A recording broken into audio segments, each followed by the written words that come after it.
Digital খবরিলালে আপনাদের সকলকে স্বাগত।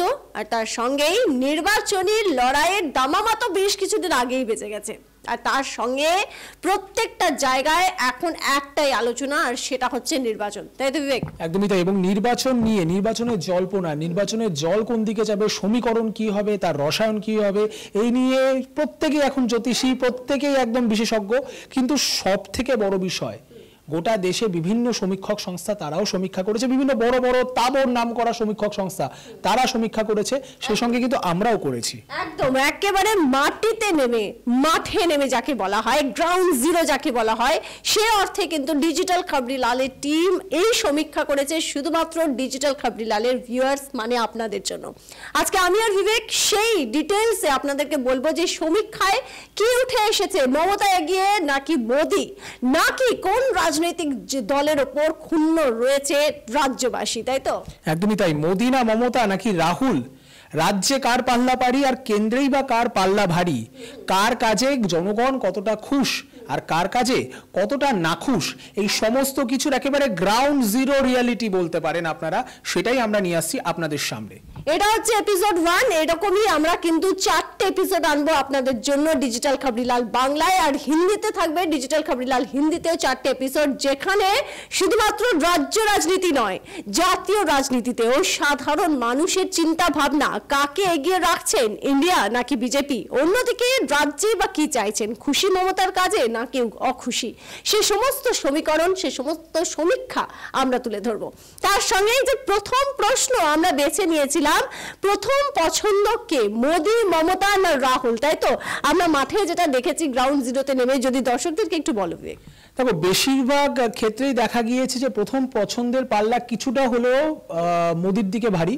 অপরদিকে যেটা বড় বিষয় যে মমতার ক্ষেত্রেও কিন্তু মানে শিয়ানে টক্কর। অপরদিকে রাহুল, তিনি কিন্তু অনেকটা পিছিয়ে আছেন এই দুই মহারথী থেকে, এটা কিন্তু আমরা দেখতে পাচ্ছি। একেবারে এই প্রশ্ন আমরা আপনাদের সামনে, অর্থাৎ জনতা জনার্দনের সামনে রেখেছিলাম, আর আমাদের উদ্দেশ্য ছিল যে তিনটে নাম ভারতবর্ষে বা জাতীয় রাজনীতিতে উঠে আসে সব সময়, একটা হচ্ছে মোদি, অন্যদিকে মমতা, আরেকজন হচ্ছেন রাহুল গান্ধী, এবং তাদের মধ্যে কাকে প্রথম পছন্দ জনগণের, সেই সমীক্ষায় যে পার্সেন্টেজ উঠে আসছে সেটা আজকে আমরা শেয়ার করছি। আপনারা দেখুন সেই পার্সেন্টেজ কি বলছে, বিবেক জানাও। প্রথমেই আমরা যেটা দেখেছি 48%, অর্থাৎ 48% মানুষ তারা কিন্তু মোদির উপরে ভরসা রাখছে। অপরদিকে তার একেবারে কাছাকাছি বঙ্গের ক্ষেত্রে 42% মানুষ, অর্থাৎ 42% মানুষ তারা কিন্তু মমতার উপরে ভরসা রাখছেন, অর্থাৎ প্রথম পছন্দ মমতা তাদের। অপরদিকে মাত্র 10% মানুষ পশ্চিমবঙ্গের ক্ষেত্রে তারা রাহুল গান্ধীকে প্রথম পছন্দ হিসেবে বেছে নিচ্ছেন। মানে এগিয়ে রয়েছেন মোদি, নরেন্দ্র মোদি 48% মোদি, মমতা পাচ্ছেন 42%, 10% রাহুলের। অর্থাৎ যে সমীক্ষা ডিজিটাল খবরিলালে উঠে এসেছে যে 48% মানুষ কিন্তু প্রথম পছন্দ হিসেবে বেছে নিয়েছেন নরেন্দ্র মোদীকে, এবং মমতা বন্দ্যোপাধ্যায়ও তিনিও কিন্তু একেবারে ভালো রকম করে কিন্তু টক্কর দিয়েছেন নরেন্দ্র মোদীকে। অন্যদিকে এক্ষেত্রে দেখা গিয়েছে রাহুল গান্ধী কিন্তু অনেকটাই পিছিয়ে। শুধুমাত্র রাজ্যের সমীক্ষা নয়, আমরা কিন্তু দেশবাসীদের সমীক্ষা নিয়েছিলাম, আমরা কিন্তু ইন্টারনেটে ব্যবহার করে আমরা কিন্তু সেই সমীক্ষা নিয়েছি, সোশ্যাল মিডিয়াকে ব্যবহার করে এই সমীক্ষা করেছে ডিজিটাল খবরিলাল। সুতরাং গোটা দেশ কি ভাবছে, রাজ্য সহ গোটা দেশ কি ভাবছে সেটা কিন্তু আমরা তুলে ধরেছি। এবার দ্বিতীয় প্রশ্নে যাবে ডিজিটাল খবরিলাল, মোদী সরকারের কাজে খুশি নাকি অখুশি, এই নিয়ে একটা বৃহত্তর কিন্তু বলা যেতে পারে ডিবেট আছে, তাই তো? তো কি আমরা দেখেছি একটু বলো। তো বেশিরভাগ ক্ষেত্রে দেখা গিয়েছে গ্যাসের মূল্যবৃদ্ধি বা পেট্রোপণ্যের মূল্যবৃদ্ধি সেটা একটা অন্যতম বিষয়। গ্রামের ক্ষেত্রে যেটা দেখা গিয়েছে সারের মূল্যবৃদ্ধি, সেটা কিন্তু অন্যতম একটা বিষয়। এবং বিভিন্ন ক্ষেত্রে কিছু না কিছু ক্ষেত্রে আমরা লক্ষ্য করে দেখেছি, বিশেষ করে গ্রাম বাংলার ক্ষেত্রে সেখানে কৃষক আন্দোলনের একটা প্রচ্ছন্ন প্রভাব পড়েছে, এটা কিন্তু অস্বীকার করা যায় না। অবশ্য আবার উল্টো দিক থেকে যদি দেখা যায়, উল্টো দিক থেকে কিন্তু রাজ্যের শাসক দল তাদেরও কিছু নেগেটিভ পয়েন্ট আছে। কিন্তু যেহেতু লোকসভা অর্থাৎ কেন্দ্রের শাসক দল নির্বাচনের একটা প্রক্রিয়া, সেক্ষেত্রে প্রথম আমরা যে প্রশ্ন রেখেছিলাম যে মোদির কাজে জনতা কতটা খুশ কতটা না খুশ, আর গোটা দেশ জুড়ে যে উত্তর পাওয়া গেছে সেটা হচ্ছে, তুমি যদি একটু বলে দাও। দেখো, মোদি সরকারের কাজে খুশি 58% মানুষ, 38% মানুষ নাখুশ, অর্থাৎ তাদের অপছন্দ মোদী সরকারের গত 5 বছরের কাজকর্ম, এবং অপরদিকে জানি না বা উত্তর দিতে চাননি বা মুখ বন্ধ রেখেছেন এরকম মানুষের সংখ্যা কিন্তু মাত্র 4%। মানে এক্ষেত্রে নরেন্দ্র মোদীর কাজে খুশি সেই শতাংশ বেশি দেখা যাচ্ছে। তবে আগে দেখুন এই সার্ভে কি বলছে, খেলা কিন্তু পুরোপুরি ঘুরে যেতে পারে, নজর রাখতে হবে ডিজিটাল খবরিলাল বাংলার দিকে। পরের প্রশ্ন আমরা বেছে নিয়েছিলাম নির্বাচনে রাম মন্দির ইস্যুর প্রভাব পড়বে নাকি পড়বে না।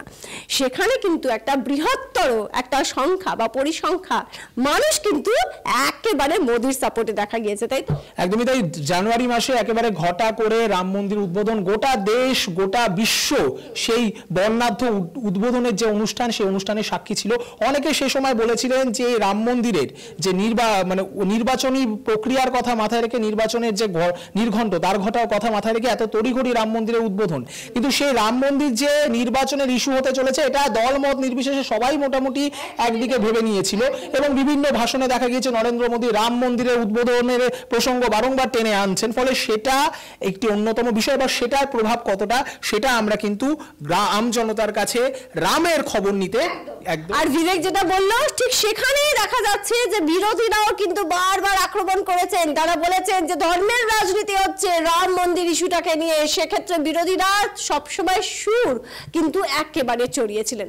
তবে সমীক্ষা যেটা বলছে যে রাম মন্দিরের ইস্যুর জন্য প্রভাব পড়বে কিনা, তাহলে ভিউয়ার্স অপেক্ষা শেষ আপনাদের, কারণ আমরা জানাচ্ছি আপনাদেরকে সেই পরিসংখ্যান। সেখানে বলা হচ্ছে যে হ্যাঁ এর প্রভাব পড়বে, 70% মানুষ বলছেন হ্যাঁ, নায়ের সংখ্যা হচ্ছে 22% এবং জানি না হচ্ছে 8%, তাই তো বিবেক? একদমই তাই। অর্থাৎ হ্যাঁ রাম মন্দিরের প্রভাব পড়বে সেটার পাল্লা কিন্তু ভারী, এবং গোটা দেশ গোটা রাজ্য জনমত নির্বিশেষে প্রত্যেকেই কিন্তু বলছেন যে মোদী সরকারের অন্যান্য কাজকর্মের সাথে সাথে রাম মন্দিরও একটা বড়সড় ইস্যু হতে চলেছে আসন্ন লোকসভা নির্বাচনে। এটা কিন্তু একেবারে অস্বীকার করছে না প্রায় 70% কাছাকাছি মানুষ। একেবারে তাই। তার মানে রাম মন্দির যে একটা বড়সড় হাতিয়ার হতে চলেছে বিজেপির, সেটা কিন্তু অনেকেই মনে করছেন। তবে সবটাই কিন্তু ভোট ব্যাংক বলবে আসন্ন নির্বাচনে। এবার পরের প্রশ্ন আরো গুরুত্বপূর্ণ, সেটা হচ্ছে নরেন্দ্র মোদীকে প্রধানমন্ত্রীর পদে আবার দেখতে চান নাকি নয়। কারণ অনেকেই বলেন যে প্রধানমন্ত্রীর যে ইমেজ বা ক্যান্ডিডেট বা প্রার্থী, সেই টক্করে কিন্তু এই মুহূর্তে জাতীয় রাজনীতিতে কেউ নেই। আবার অনেকে বলেন মমতা বন্দ্যোপাধ্যায় রয়েছেন। এই নিয়ে একটা বিস্তর কিন্তু একটা আলোচনা সব ক্ষেত্রে ট্রেনে বাসে শোনা যায়, তাই তো? একদমই তাই। এবং যেটা জাতীয় রাজনীতির ক্ষেত্রে বলা হয় যে নরেন্দ্র মোদীর সাথে পাল্লা দেওয়ার মতো কোনো জাতীয় স্তরের নেতা নেই, এবং বিজেপি যারা সমর্থক তারা মনে করেন যে নরেন্দ্র মোদী শুধু জাতীয় স্তরের নেতা বা দেশের প্রধানমন্ত্রী নয়, তিনি আন্তর্জাতিক নেতা, আন্তর্জাতিক স্তরে তার নেতৃত্ব দেওয়ার ক্ষমতা আছে, এমনটাই বলেন। অনেকে তাকে বিশ্বগুরুও বলেন। সেক্ষেত্রে দাঁড়িয়ে প্রধানমন্ত্রীর যে ফ্যাক্টরটা, আবারও তাকে প্রধানমন্ত্রীত্বের পদে দেখতে চাই কিনা, অর্থাৎ নরেন্দ্র মোদী তিনি আবারও প্রধানমন্ত্রীদের দাবিদার কিনা, এটা অত্যন্ত গুরুত্বপূর্ণ এবং সম্ভবত নয়, নিশ্চিত করে এই লোকসভা নির্বাচনের এক এবং অন্যতম প্রশ্ন। একেবারে তাই, অন্যতম প্রশ্ন। আর সেই প্রশ্নের উত্তর খুঁজতে বেরিয়েছিলাম আমরা ডিজিটাল খবরিলাল। গোটা দেশব্যাপী আমরা এই সার্ভে করেছি। আর উত্তর কি জানি আপনারা জানতে উৎসুক, তবে অনেকেই বলবেন যে প্রত্যাশিত ছিল উত্তরটা। তার কারণ এখানে কিন্তু জনগণ যেটা বলেছে যে হ্যাঁ পরিসংখ্যান কত, বিবেক বলবে। পরিসংখ্যান অনুযায়ী নরেন্দ্র মোদী তাকে প্রধানমন্ত্রীত্বের পদে আবার দেখতে চান। এই প্রশ্ন যখন আমরা রেখেছিলাম তখন 85% মানুষ, আবারও বলছি 85% মানুষ, তারা কিন্তু মনে করছেন যে প্রধানমন্ত্রী হিসাবে নরেন্দ্র মোদীর বিকল্প এই মুহূর্তে আর কেউ দেশে নেই। অপরদিকে 15% মানুষ তারা পরিষ্কারভাবে বলে দিয়েছেন যে না, নরেন্দ্র মোদী নয় অন্য কেউ। বিভিন্ন জন বিভিন্ন মত ব্যক্ত করেছেন, কিন্তু প্রধানমন্ত্রী হিসাবে নরেন্দ্র মোদী নয় অন্য কাউকে তারা দেখতে চান। আর তারপরের প্রশ্ন, আজকের এই এপিসোডের শেষ প্রশ্ন ভিউয়ার্স, মমতা ব্যানার্জি প্রধানমন্ত্রী হিসেবে পছন্দ নাকি নয়। এইখানে পরিসংখ্যান কি বলছে, কারণ গোটা দেশব্যাপী যেহেতু মমতা বন্দ্যোপাধ্যায় তৃণমূল কংগ্রেস আবারও নিজেদের সেই তকমা পেতে চাইছে, জাতীয় দল সেই তকমা হারিয়ে ফেলেছে, তার জন্য অনেকেই মনে করেন যে কোথাও একটা ক্ষুণ্ণ হয়েছে তাদের আত্মবিশ্বাস, কোথাও একটা ক্ষুণ্ণ হয়েছে তাদের ইমেজ। তবে পরিসংখ্যান গোটা দেশের আমরা কিন্তু পরিসংখ্যান বলছি যেটা আমরা পেয়েছি, মানুষ বলছেন কি সেটা বিবেক বলবে। দেখো, মানুষ যেটা বলতে চাইছে যে মমতা ব্যানার্জিকে প্রধানমন্ত্রী হিসাবে পছন্দ কিনা, সেটা উত্তরে হ্যাঁ দিয়েছেন 28% মানুষ। 28% মানুষ তারা বলছেন যে মমতা ব্যানার্জিকে প্রধানমন্ত্রী হিসেবে তাদের পছন্দ। এক্ষেত্রে নায়ের পাল্লাটাই ভারী। দেখা যাচ্ছে প্রায় 70% মানুষ তারা কিন্তু পরিষ্কারভাবে বলছেন না, মমতা ব্যানার্জিকে তারা প্রধানমন্ত্রী হিসেবে দেখতে চান না। অনেকেই এর মধ্যে ব্যক্ত করেছেন না, মুখ্যমন্ত্রী হিসেবে তিনি ঠিক আছেন কিন্তু প্রধানমন্ত্রী হিসেবে মমতা ব্যানার্জি নয়। অপরদিকে 2% মানুষ তারা এই বিষয়ে কোনো রকম মুখ খোলেননি, তারা মুখ বন্ধ রাখাই শ্রেয় বলে মনে করেছেন।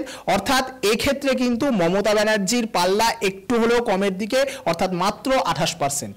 একদমই। আর এই হচ্ছে সমীক্ষা ডিজিটাল খবরি লালের। আপনাদের কেমন লেগেছে অবশ্যই কমেন্ট করে জানাবেন। আজকে এপিসোড 1, এবার এপিসোড 2 আপনাদের কাছে আসবে।